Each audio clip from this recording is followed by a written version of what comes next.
ncIMPACT is a PBS North Carolina production in association with the University of North Carolina School of Government.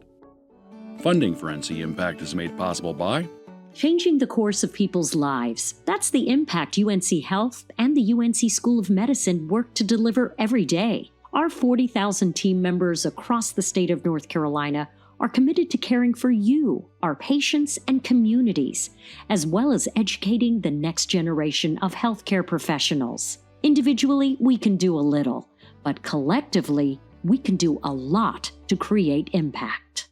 I'm Anita Brown-Graham. Welcome to the ncIMPACT virtual town hall on workforce shortages. It goes without saying that the pandemic has caused major disruptions to our country's labor force, and the challenges continue. Joining us to bring expert eyes to the issues are Dr. Erin Freher, who is the Deputy Director of Policy at the Shepp Center for Health Services Research, Gerald Cohen, who is the Chief Economist at the Keenan Institute of Private Enterprise, and our North Carolina Secretary of Commerce, Michelle Baker Sanders. Before we get to questions, though, let's examine the issue a bit.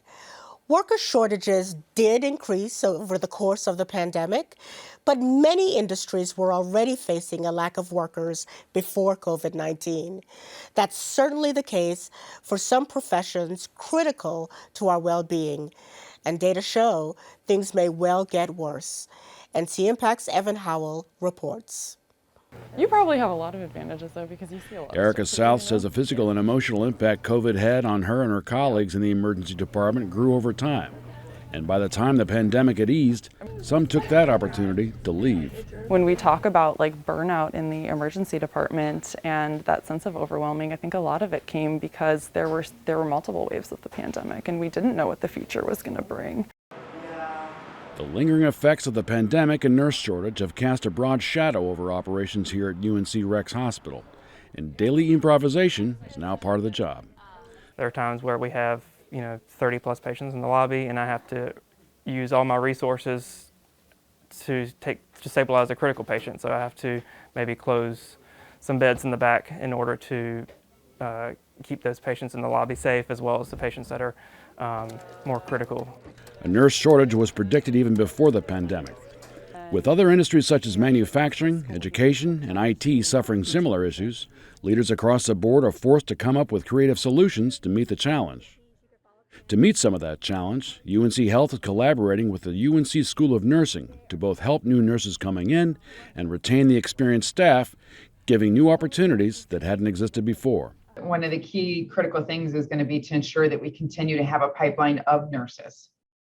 Our nursing schools last year weren't able to take as many qualified applicants that applied because we didn't have enough spots for nursing students.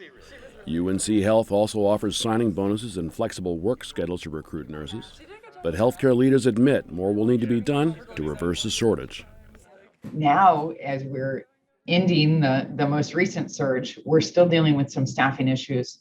From nurse retirement, we certainly had a fair number of nurses across the country have gone into travel nursing to go make some additional money where they're being paid additional dollars to go help with other staffing needs. And so we're continuing to be creative. She was really excited. In the short term, paramedics are being hired at Rex Hospital to help alleviate the shortage. Meanwhile, South says their training and commitment to patients has made them come out stronger. Adaptable, we're resilient, and that's something that we've really seen through the pandemic is we've made changes, we've really faced things head on, and I think that's so important, and I think we have a lot of hope because of that. We didn't let it get us down. Erin, let's talk a bit more about nurses in particular. Prior to the pandemic, you estimated that North Carolina was facing a probable shortage of about 12,500 nurses.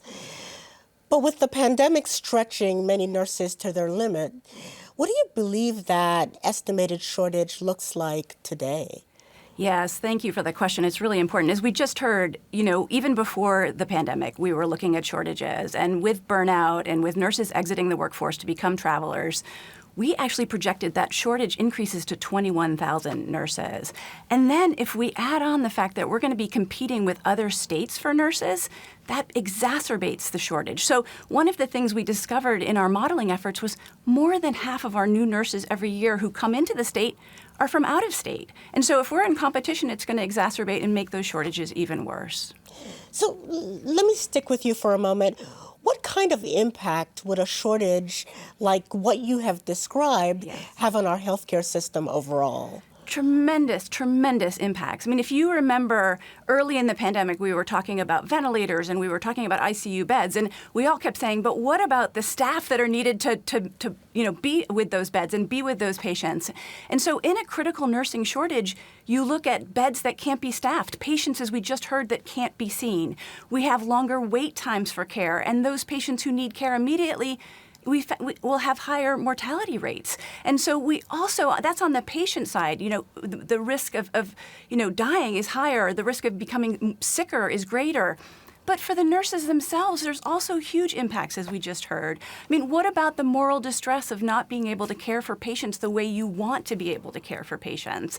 Huge issue. But I love the story about resilience. It's there. So we're also seeing that as well. Oh, thank you so much, Erin. Gerald, let me turn to you. Outside of healthcare, what are some other industries that are facing big challenges with worker shortages? Thank you, Anita. It's great to be here. I think one of the biggest, and the recent job openings and labor turnover survey illustrated this, is in the entertainment and hospitality industry, leisure and hospitality. So think restaurants and hotels. They face one of the largest shortages in terms of companies that are looking to hire, and they also indicate about roughly 10% of jobs that are out there or they're 10% are job openings, which is up from less than 5% before the pandemic. So there's a huge need in that industry. It also happens to be that that's the industry where in our labor shortage, and that there were also 1.4 million jobs short relative to where we were prior to the pandemic. So companies are out there looking, and they're not able to find the labor. And so there are still places where restaurants and hotels are closed or working on smaller staffs, but they can't find those workers. That's what that latest data suggests. So 10% job openings rate in that industry. Wow. North Carolina has been ranked one of the best states to do business, and we continue to add more and more jobs thanks to you and your department and your partners. How do we ensure, then, that we have the talent pool necessary to keep up with this growth? Yeah, that is a priority for the state and definitely needs to be. The way that we're going to do this is to work together, number one, around a common mission and focus of ensuring that we have the talent for the jobs today and tomorrow, that we're able to meet the business needs. Because as you know, it does us no good, as we just heard about the entertainment industry and restaurants. If we have people who are skilled, but they're not skilled to meet those needs and demands of what the economy and businesses are telling us today, we still have a gap. As Commerce has a First in Talent plan that we launched, and that First in Talent plan is focused solely on our top asset, which is our people. I have not met with one company that does not ask about talent, the workforce. Are we going to be able to hire in North Carolina? Do we have the diverse, skilled talent?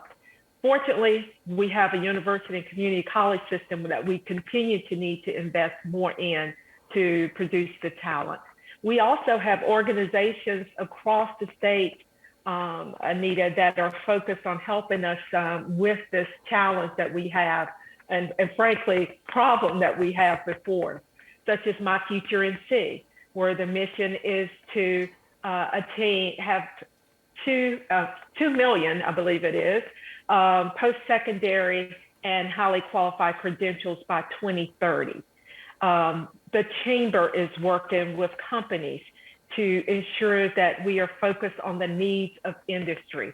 There are organizations and entities across the state, and I'm really pleased to see that we are coming together around this common need and coming up with different ideas. So we're going to have to invest in our community with those entrepreneurs and small businesses out there, building more talent through those pipelines, invest in our education system, invest and put forward strong advocacy for policies that make our economy thrive and for ones that are going to attract and build a talent pool here in the state. And most importantly, you know, to meet the needs today and the future, it is very competitive. So I believe that we're going to have to be more creative and innovative about how we develop that talent and what we're focusing on. Thank you. Next question. This comes from Eric. How much is the level of wages being offered contributing to the labor shortages?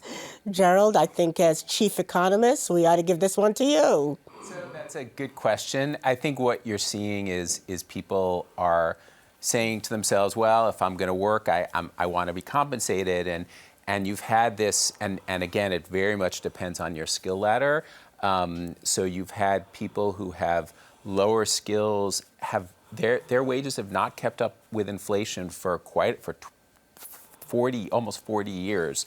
And so because of the strong demand right now, you are seeing large wage increases. Unfortunately, right now, as we speak, those are being eaten up by inflation.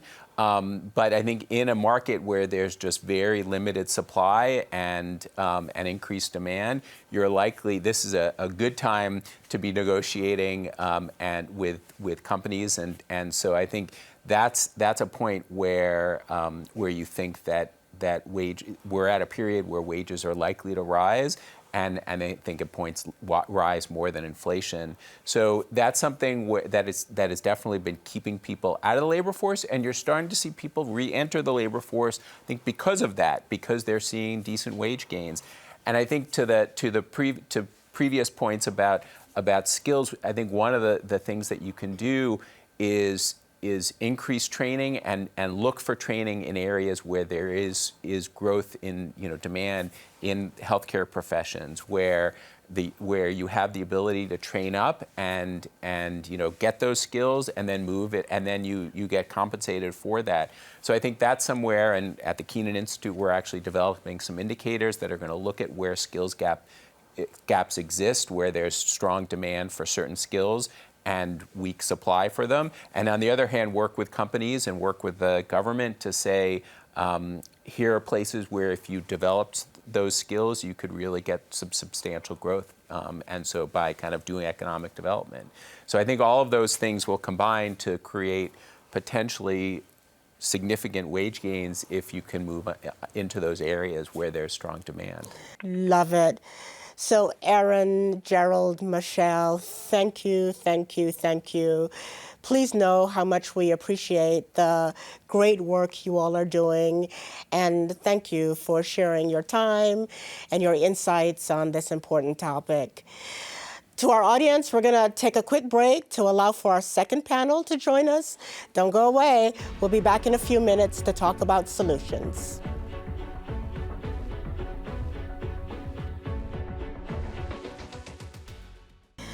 The demand for talent is soaring, and it can be painful for employers. But sometimes competition leads to innovation. ncIMPACT's David Hurst visited 2 local businesses that are getting creative in their strategy to recruit and retain talent. Like many restaurant owners, Maggie Kane struggled to fill positions during the pandemic. We put jobs postings out there everywhere, and I think there was just, frankly, a shortage of folks wanting to be back in the restaurant industry. Kane is the founder and executive director of A Place at the Table, a pay-what-you-can restaurant in downtown Raleigh. She says while it was tough to fill positions for a brief time during the pandemic, they generally have success attracting and keeping talent. The rumor is that, restaurants, no one wants to work for restaurants anymore. I don't think that is true. I think that the restaurant industry is a great industry. The hospitality industry is a great industry to be in. And so I am excited for it. Kane says they offer a living wage and family-friendly benefits, including paid parental leave, which only 6% of restaurants offer to their employees. A Place at the Table also relies on partnerships to fill employment gaps. We would not be here if it wasn't for our nonprofit partners, our restaurant partners, and everyone in this community that helps make this impactful mission happen every day.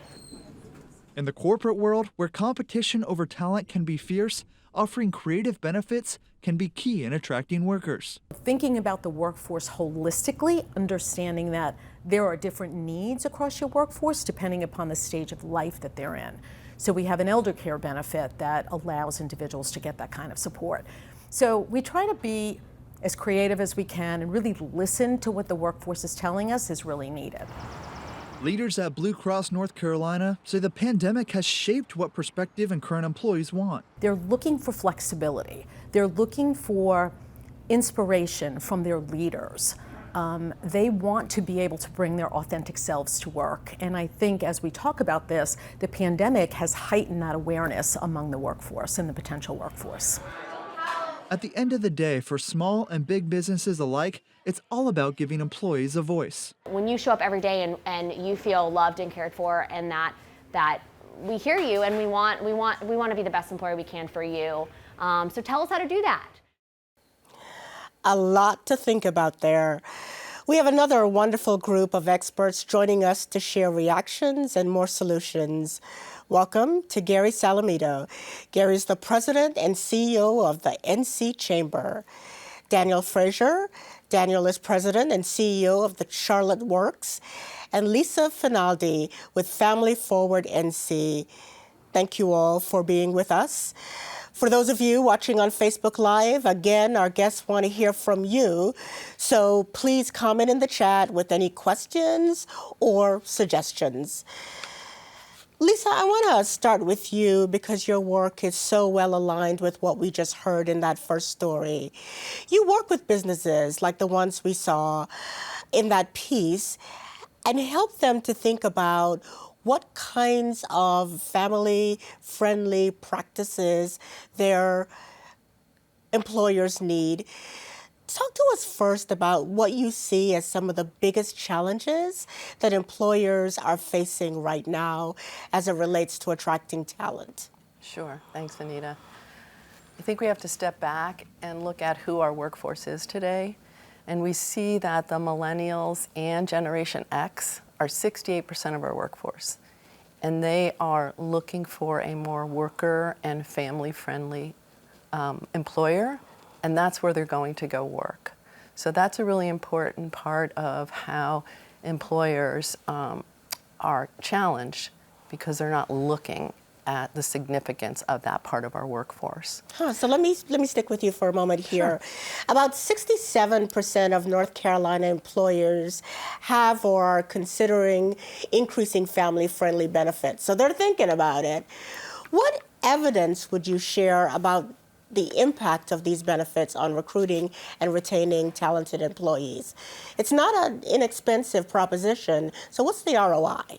Sure, and it can be an inexpensive proposition. We have to really think about what is a business's journey to create a more family-friendly workplace. People can start at different places depending on the size of your business, but the ROI is really about today and it is about tomorrow. So for today, businesses see that employees want to work there, they will stay.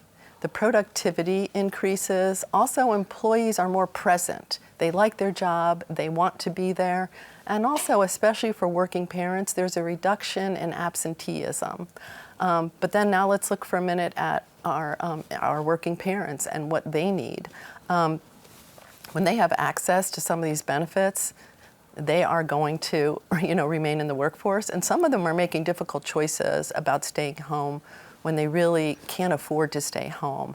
And when we look at our future workforce, which are our children, everyone can contribute to giving them the best start they can. And when they have that strong foundation for academic and career success, we're building the workforce of our next generation. Hard to argue with that ROI. Danielle, the demand for technology continues to grow. This is making IT skills highly valuable in the workplace. Talk to us a little bit about the role education plays in both generating interest in these types of high demand fields and preparing people for them. Thank you, Anita. I think while we are seeing a growth in the tech sector, we're seeing an increase in demand just for new technical skills across all industries, especially with the impact of the pandemic. And we're working in a much more digital and remote world. And, where before you may have needed technical skills because it was your role, such as cybersecurity or software development, now businesses are needing their workforce to have more technical skills around using different communication and collaboration platforms just to perform their work. So education is critically important to raising the awareness of these top skills in demand, especially in IT. And we know that there are still huge interest gaps for many industries because of a lack of awareness. And so I'm fortunate to serve as the co-chair for our school systems career and technical education, our education advisory board, and career awareness and CTE awareness is one of our strategic pillars. We find creative ways to partner with industry to provide work-based learning opportunities, such as having someone come to a classroom and speak about their career, their industry, or organization. Students participating in internships, and even partnering with businesses on curriculum development to insert these critical skills that they're looking for within classroom instruction. Just to name a few of how we're connecting the dots for our students from classrooms to careers. So, and it's not just about student awareness, right? It's about parent and teacher awareness as well. Those that are directly influencing our students' journey. Excellent. Next question. What additional training are companies offering for employees to move up in the company and get additional skills? This is coming from David. And Gary, I'm going to pitch this to you because a lot of times we hear companies saying, our educational institutions are not doing enough to give us the workforce we need. But increasingly, companies recognize they've got to invest in upskilling their own workforce. So talk to us a little bit about what you're seeing. Yeah, I think the pandemic, again, has given us an opportunity to use technology in a way that historically perhaps we were a little slower to use. So when you look at online learning now in whatever capacity it is, whether it be online learning that we've learned how to do through our high schools, community colleges, our university systems, public and private, those universities that are out there that are largely, or if not exclusively, online learning, we're seeing a whole lot of opportunity now for, companies are listening and saying, okay, let's figure out exactly what you need, right? The first thing to do is listen to understand what the challenges are.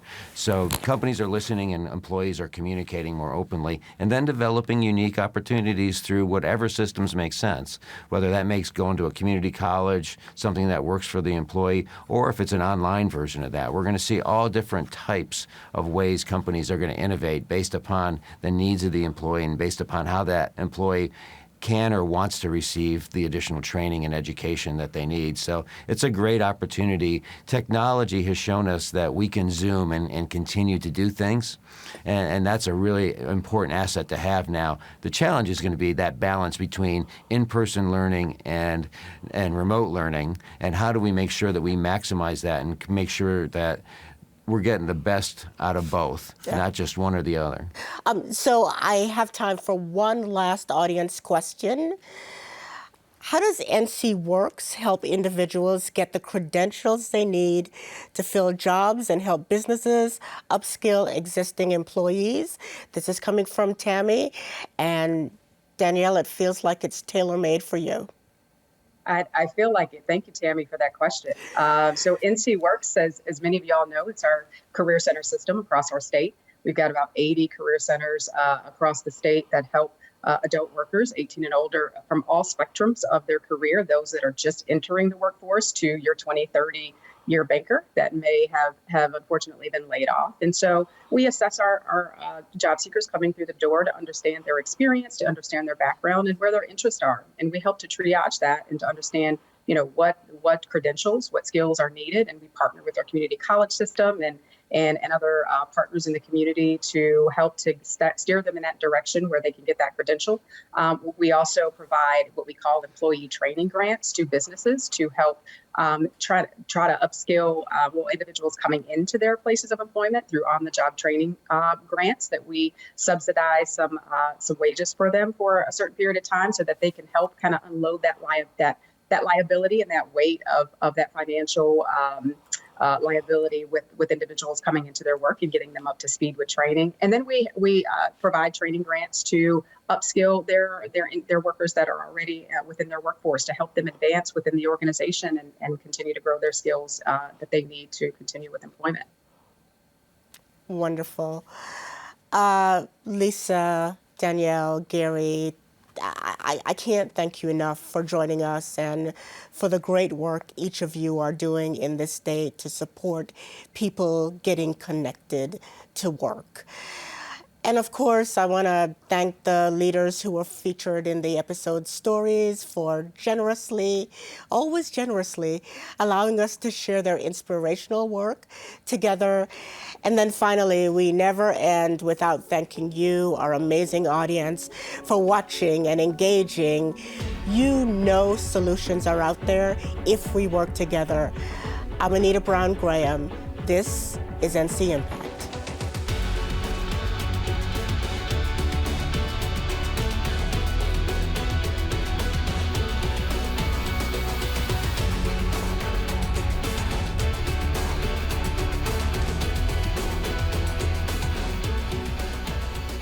ncIMPACT is a PBS North Carolina production in association with the University of North Carolina School of Government.